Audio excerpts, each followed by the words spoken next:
That's just how much I shut down my own intuition. So the D.R.E.A.M method is, the D stands for defining the problem, and it means diagnosing it correctly. Because often, like, I'll use a very common example, right?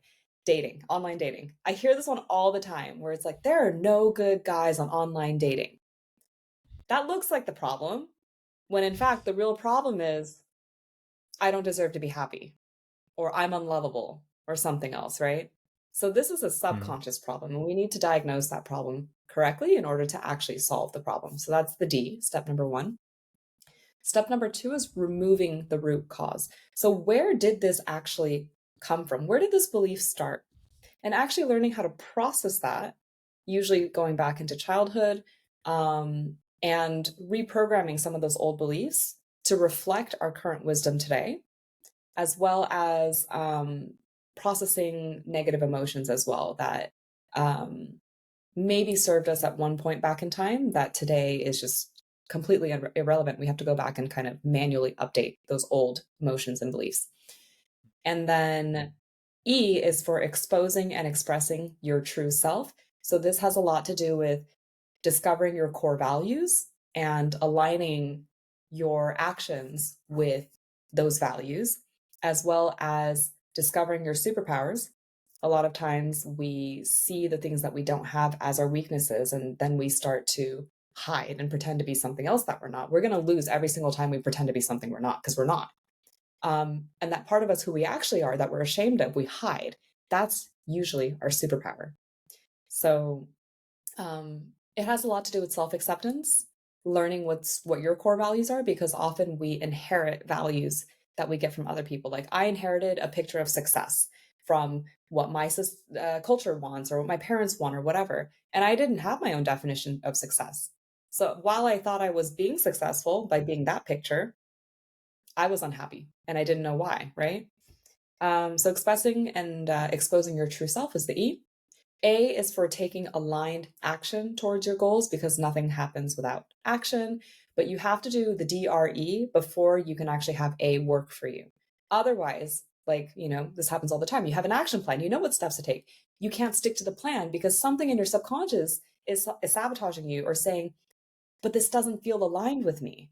I don't want this really. And so when you have all of those things aligned, you're clear what your core values are and what your superpowers are, then you can actually start to take action sustainably motivated by yourself towards your goal, because it's actually your goal now. And then the M is for manifestation, because as you start to take more aligned action, you will naturally start to attract those things to you. You won't have to be working hard all the time chasing your results. They will also be coming to you because you're putting out the right energy. So that's, in a nutshell, what the D.R.E.A.M method is. And it can be applied everywhere in life. And yeah. Yes. I think it's one of the questions that I also wanted to ask you. It's not a specific method for, let's say, like, I don't know, leaders or entrepreneurs or Mm-hmm. anything. It's you're coaching normal people. You're not coaching a niche of people, a very specific niche of people, of saying, no, I only Mm-hmm. coach CEOs of companies or whatever. No, like Yeah. it's for everyone. What is the normal, or like the, I don't want to call Yeah. it normal, but this the standard avatar of the The persons typical, who you yeah. coach?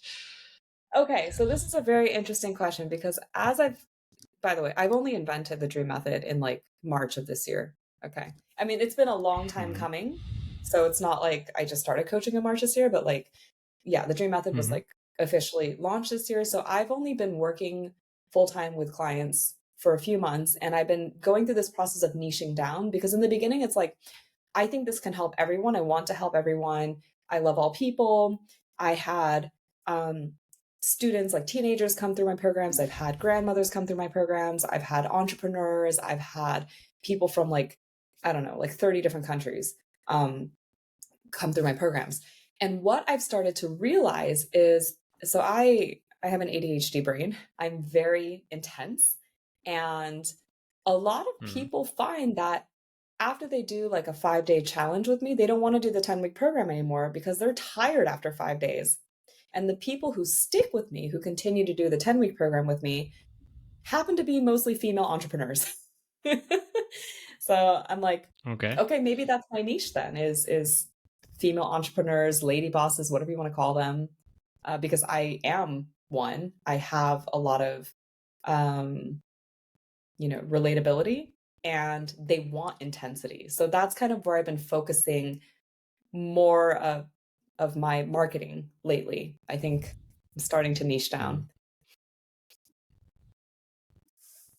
Makes sense. At the end, I think you need to niche down, no, at some point, because if you Yeah. keep it so open at the end, Yeah. everyone is there, The but thing not is, everyone. Like it's this final level balance in this kind of things, I assume also. my coaching works for all kinds of people. It works for teenagers, it works for grandmothers, it works for men, it works for like, it works. I've coached all these people before, they've gotten results, but it's like, yeah, like you said, with the business, I need to focus somewhere. So what what makes your method stand on top of other methods that are out there? Like I think that's yeah. also one interesting question. Like when you put your method, what Yeah. compared to other ones? I think for me, this is what one of my clients said. She said, I have a very good balance of business coaching.